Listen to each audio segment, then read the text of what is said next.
Salam, selamat pagi Bapak Ibu Saudara yang terkasih di dalam Tuhan. Berjumpa kembali dengan saya pagi hari ini dalam Sapaan Pastoral Gereja Kristen Kalam Kudus Ambon. Sebelum kita memulai segala aktivitas kita sepanjang hari ini, saya mengajak kita semua untuk belajar sedikit kebenaran firman Tuhan. Dan biarlah firman Tuhan ini nanti boleh menjadi bagian di dalam kehidupan kita, menjadi pondasi bahkan penuntun bagi kita untuk menjalani kehidupan kita sepanjang hari ini, sehingga hidup kita boleh senantiasa kita persembahkan untuk kemuliaan Tuhan. Sebelum kita membaca firman Tuhan, mari kita berdoa terlebih dahulu. Segala puji syukur kami naikkan kepada Tuhan, karena kebaikan Tuhan di dalam kehidupan kami. Tuhan masih memberikan kesempatan kepada kami untuk menjalani kehidupan sepanjang hari ini, dengan segala berkat-berkat Tuhan yang telah Tuhan sediakan untuk kami nikmati.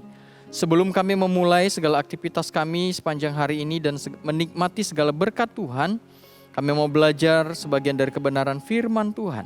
Kiranya Tuhan memberkati firman Tuhan ini, dan biarlah firman Tuhan ini boleh senantiasa boleh menjadi bagian di dalam kehidupan kami, menuntun kami supaya kami dapat hidup seturut kehendak dan rencana Tuhan, dan hidup kami boleh senantiasa menyenangkan dan memuliakan Tuhan.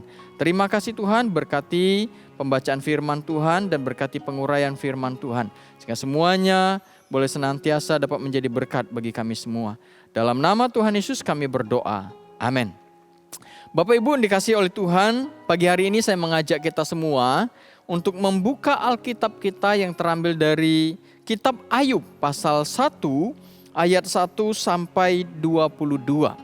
Kitab Ayub pasal 1 ayat 1 sampai yang ke-22. Di sini lembaga Alkitab memberikan judul kepada kita, yaitu kesalehan Ayub dicoba. Dalam arti pagi hari ini kita akan belajar dari kehidupan Ayub yang saleh, atau belajar dari kesalehan Ayub. Bapak Ibu, saya akan membacakan bagi kita semua secara khusus di ayat 20 sampai 22 saja. Nanti selanjutnya Bapak Ibu Saudara boleh membaca dari ayat 1 sampai 22. Demikian firman Tuhan.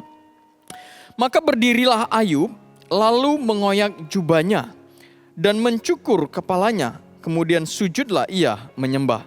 Katanya, dengan telanjang aku keluar dari kandungan ibuku. Dengan telanjang juga aku akan kembali ke dalamnya. Tuhan yang memberi, Tuhan yang mengambil. Terpujilah nama Tuhan. Dalam kesemuanya itu, Ayub tidak berbuat dosa dan tidak menuduh Allah berbuat yang kurang patut. Bapak Ibu dikasihi oleh Tuhan, di bagian pertama firman Tuhan menjelaskan kepada kita bahwa Ayub ini adalah seorang yang diberkati oleh Tuhan secara luar biasa di dalam kehidupan rumah tangga, bahkan di dalam segala materi. Sehingga Ayub pada zaman itu adalah orang yang cukup dermawan dan cukup kaya.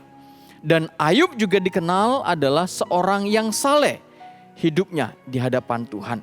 Oleh sebab itu di dalam perjalanan hidup Ayub, setiap hari dikatakan Ayub itu memberikan persembahan kepada Tuhan dan selalu memohon ampun kepada Tuhan. Karena dia takut seluruh keluarganya bahkan dirinya melakukan tindakan-tindakan yang tidak berkenan dan tidak menyenangkan hati Tuhan. Oleh sebab itu setiap hari dikatakan Ayub itu memberikan persembahan kepada Tuhan dan memohon ampun kepada Tuhan.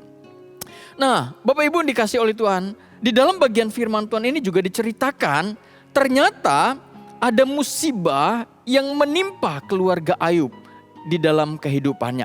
Dikatakan di dalam bagian firman Tuhan ini, anak-anaknya itu meninggal dunia. Bahkan seluruh harta bendanya dikatakan dirampas, bahkan dia kehilangan banyak kekayaan. Tetapi di dalam semuanya ini dikatakan kesalehan Ayub itu tetap muncul di dalam hidupnya.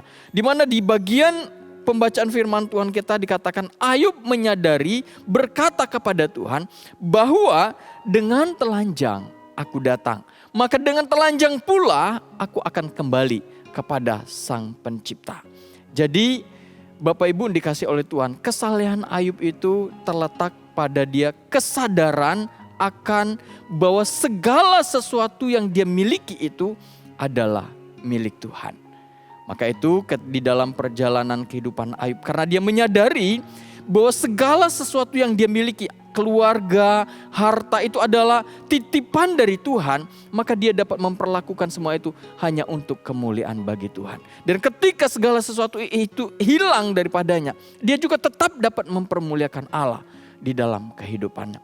Yang pertanyaannya bagi kita di bagian ini adalah, bagaimana dengan kita? Bagaimana sikap kita memandang segala sesuatu yang ada pada kita? Memandang anak-anak kita, memandang istri kita, memandang harta benda yang ada pada kita. Apakah semuanya itu kita pandang bahwa itu adalah hasil usaha kita? Sehingga kita terikat dengan semuanya itu. Tetapi apakah kita memandang itu sebagai titipan Tuhan? Bapak Ibu, kalau kita memandang itu adalah hasil usaha kita, maka kita akan terjebak di dalam kesombongan diri. Maka kita akan penuh dengan kekecewaan ketika itu hilang daripada kita. Tetapi kalau kita memandang segala sesuatu yang ada pada kita itu berasal dari Tuhan, maka kita akan dapat menjadi orang yang saleh. Dalam arti dengan segala ada yang pada kita, kita dapat memuliakan Tuhan di dalam kehidupan kita. Bahkan ketika segala sesuatu itu hilang daripada kita, kita pun tetap dapat memuliakan Allah di dalam kehidupan kita. Karena kita tahu bahwa sesungguhnya pemiliknya itu bukan kita, tetapi pemiliknya adalah Tuhan. Jadi Bapak Ibu Saudara, mari kita belajar dari Ayub. Memandang segala sesuatu yang kita miliki itu adalah milik Tuhan. Dan kita dapat mempersembahkan segala sesuatu yang kita miliki hanya untuk kemuliaan bagi Tuhan. Biar firman Tuhan ini boleh senantiasa menjadi berkat bagi kita. Boleh senantiasa menjadi penuntun bagi kita untuk kita menjalani kehidupan kita sepanjang hari ini. Sehingga di dalam kehidupan kita sepanjang hari ini, nama Tuhan terus dipermuliakan di dalam kehidupan kita. Mari kita berdoa. Bapa kami yang di surga, kami bersyukur buat kebenaran firman Tuhan yang telah kami renungkan bersama-sama pagi hari ini. Kami boleh belajar dari kesalehan Ayub yang memandang segala sesuatu yang ada padanya adalah titipan atau milik Tuhan. Dan biarlah kami boleh meneladani sikap Ayub memandang segala sesuatu yang ada pada kami. Bahwa segala sesuatu yang ada pada kami, harta, keluarga, itu adalah titipan Tuhan. Dan biarlah ketika kami menyadari semua itu adalah titipan Tuhan, kami dapat mempersembahkan segala sesuatu yang kami miliki hanya untuk kemuliaan bagi Tuhan. Terima kasih Tuhan, biarlah kebenaran firman Tuhan ini boleh senantiasa memberkati kami, menopang kami, menuntun kami, mengajar kami, untuk kami dapat hidup terus memuliakan dan menyenangkan hati Tuhan di dalam kehidupan kami. Berkati kami di dalam kehidupan sepanjang hari ini, baik dalam kesehatan, dalam rumah tangga kami, dalam segala usaha pekerjaan kami. Tuhan berkati, biar apa yang kami kerjakan, biar kiranya Tuhan buat berhasil. Terima kasih Tuhan, ini doa kami. Di dalam nama Tuhan Yesus kami serahkan kehidupan kami sepenuhnya. Haleluya. Amin. Salam, selamat pagi Bapak Ibu Saudara. Selamat beraktivitas, Tuhan Yesus memberkati kita semua. Amin.